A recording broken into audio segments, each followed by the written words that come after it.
আজ ঘুম থেকে উঠে আমরা বেরিয়ে পড়লাম রেডি সেডি হয়ে কলেজ যাওয়ার উদ্দেশ্যে, কারণ কলেজে আজ স্পোর্ট খেলা আছে, তাই ওই সব তাও গল্প করতে করতে কলেজ চলে এলাম। আর দেখছি যে মাঠে সবাই অলরেডি চলে এসেছে, আমাদের একটু দেরি হয়ে গেল কলেজে আসার। তারপরে দেখি যে সবাই লাইন দিয়ে বসে আছে, তারপর আমরাও যেয়ে পরে ওখানে গান চলছে, আমরা বসে বসে ওদের এক্সারসাইজ দেখতে থাকি। তোমাদেরকে বললাম এই যে কলেজে স্পোর্ট খেলা আছে, তার জন্যে সবাই রেডি হয়ে চলে এসেছে মাঠে। তা আমরাও স্পোর্ট খেলা দেখার জন্য চলে এসেছি। তারপর দেখতে দেখতে দেখছি 1500 মিটার দৌড়েও চালু হয়ে গেছে। দেখি যে দাদারাও দৌড়তে স্টার্ট করে দিয়েছে। তারপর ভাবছি যে তারপর আমরা খেলা দেখে সালতোড়া মোড় চলে এসেছি। তারপরে দেখি যে আমার দুই বান্ধবী ফোন নিয়ে দেখি ব্যস্ত দুজনাই আর কি।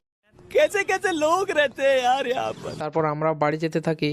আর তোমরা এরকম মিনি ব্লগস দেখার জন্য আমার চ্যানেলটিকে সাবস্ক্রাইব করে পাশে থেকো।